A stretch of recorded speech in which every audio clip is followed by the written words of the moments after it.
The Zelzer Galactic Empire did not issue threats lightly. For almost 3,000 cycles, they had dominated the stars with calculating ruthlessness, destroying civilizations under the weight of their massive military might. Their next target, a seemingly small backwater planet called Earth. To Supreme Chancellor Ryle, the decision to bring humanity into compliance was not one of war. It was one of necessity. Earth was erratic, unpredictable, and worst of all, it refused to respect the authority of the Galactic Empire. That could not stand. The holographic transmission flared to life in the United Nations Galactic Affairs Chamber, a sterile, overly illuminated room in Geneva where Earth's diplomatic representatives handled alien affairs. The towering, armor-clad figure of Supreme Chancellor Raffel loomed over the delegation, his appearance a perfect combination of imperial menace and bureaucratic fatigue. His yellowed eyes flashed beneath his ridged brow, his voice an echoing boom as he spoke. "People of Earth," he began, each syllable carefully calculated for terror. "This is your final warning. The Zelzer Empire has tolerated your offenses for too long. Your species has failed to comply with intergalactic order, disregarded every attempt at diplomatic alignment, and refused conformity with basic universal law. Your primitive world has been declared a potential threat. Submit now, or risk obliteration." The assembled human diplomats responded with stifled yawns, half-hearted note-taking, and one man in the back absently scrolling on his phone. The ultimatum was received about as well as a demo about a company-wide policy change, mild intrigue, a touch of annoyance, but ultimately something to be disregarded until it became an actual problem. In the middle of it all, sipping from a travel mug branded, "World's okayest diplomat," sat Veronica Ronnie Rutherford. She barely glanced up from her tablet, where she was engrossed in an internet debate over whether Die Hard was a Christmas movie. She lazily poked her mic. Sure. We hear you, buddy." Chancellor Raffel's imposing visage twitched. His warlords whispered in amazement behind him. "Do you grasp the gravity of this predicament?" he demanded. "You stand at the verge of destruction." Ronnie sighed, adjusting her bathrobe. "Okay, cool. And what exactly do you expect us to do about it?" "You will relinquish your sovereignty and abide by the laws of the Empire." Let me think." She pretended to consider it for about 2 seconds before returning to her tablet. "Yep, no." Raffel blinked. "Excuse me? Nah, not interested." She took a big gulp of coffee. "But hey, thanks for checking in. We'll get back to you when we're not busy." The War Council erupted into whispers of disbelief.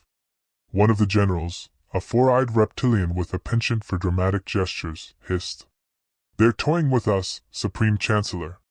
This is psychological warfare." Ronnie glanced at the clock on the wall. "Listen, I love the whole frightening Space Emperor routine, really, but you kind of called at a bad time. My lunch is getting cold, and I'm guessing this isn't actually urgent, because, we're still here." Raffel tightened his fists. "You will regret this insolence." Sure." She waved him off. "Listen, I'm going to put you on hold for just a sec." And then the transmission cut off.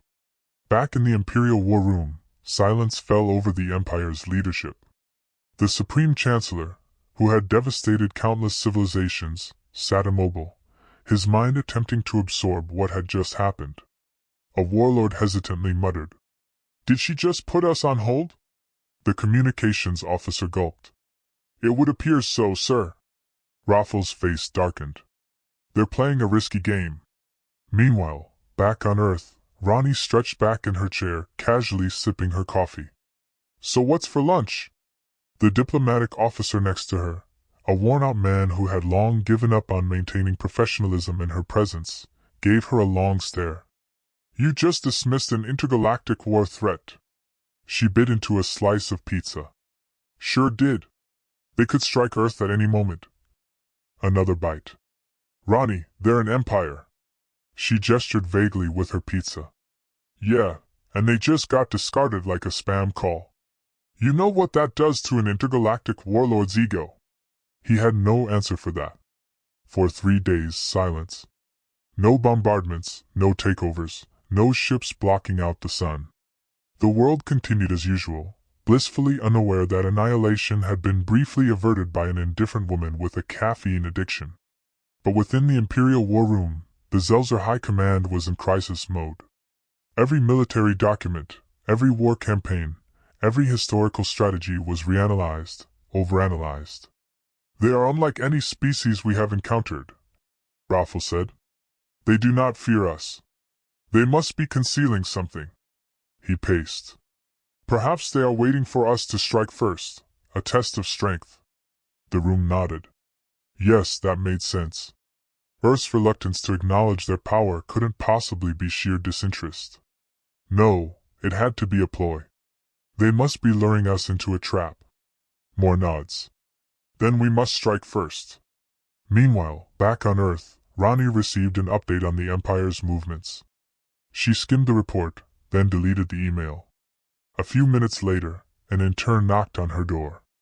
"Ma'am, the Galactic Empire is mobilizing." "Cool." She poured more coffee. "They'll be here in less than 24 hours. A sip? The intern hesitated. "Shouldn't we do something?" Ronnie sighed, rubbing her temples. "Look, kid, they're going to do some huge dramatic entrance, maybe shoot a laser or two. We'll send a politely worded email.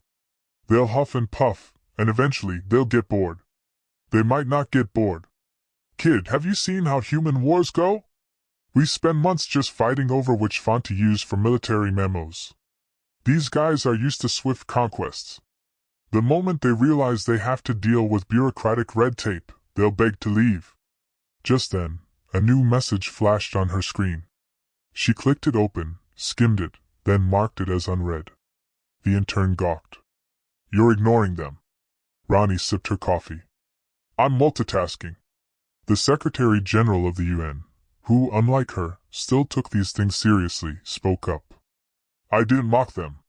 They mocked themselves." She took a leisurely sip. "I just let nature take its course. They fled. The continuation, the most dreaded empire in the galaxy, ran from Earth. Sounds like a them problem." A pause. "Then what happens now?" Ronnie smirked. "Well, they'll either come back twice as furious, or they'll question their entire place in the cosmos."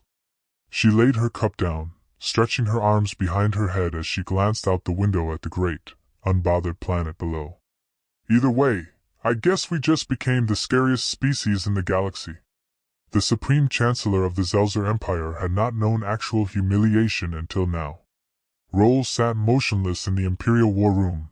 His warlords and strategists avoided eye contact, their usual arrogance shattered like brittle glass. The invasion had been a catastrophe. The fleet had fled in disgrace. The name Earth had already been a whispered warning among smaller empires for days. He sought a solution. Surely, there had to be an explanation. It couldn't be incompetence. The Zelzer military was the most advanced force in the known cosmos. It couldn't be superior strategy. Earth had barely lifted a finger in its own defense. No, this was something else. Something intangible. Something terrible. "They do not follow the laws of war," one of his advisors murmured at last, his voice hesitant. "They do not combat like any other species." Roll breathed slowly, steepling his fingers. "They do not fear like any other species." He leaned forward, his countenance inscrutable. "Send a diplomatic request." Gasps flooded the chamber. The word, diplomacy, had never before been used in the same breath as humanity. Diplomacy was for civilizations that understood order, not for beings who noticed an invasion fleet in their skies and disregarded it. A subordinate officer hesitated. "Supreme Chancellor, we do not bargain with primitives." Roll's glance was frigid. "Are they primitives?" The room grew silent. The transmission was sent. Ronnie Rutherford received the Galactic diplomatic request while standing in line at a coffee shop. She skimmed the message while waiting for the barista to finish making her triple-shot macchiato with extra foam. The language was exactly what she expected, formal, slightly condescending, and trying very hard not to sound desperate.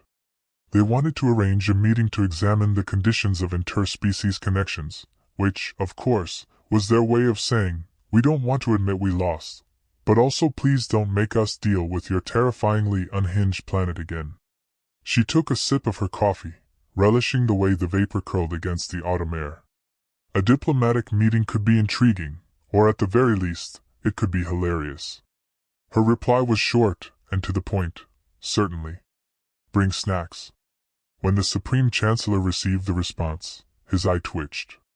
He had anticipated many things: opposition, negotiations, possibly even demands. What he had not expected was a casual confirmation followed by a request for food. The warlords, already rattled by their earlier encounters, viewed this as yet another sign that humanity functioned on a level of combat so advanced it exceeded traditional battlefields. They had converted diplomacy itself into psychological warfare. Arrangements were made. A neutral space station was selected, orbiting midway between Earth and the nearest Zelzer fortress. The delegation was prepared with extreme caution.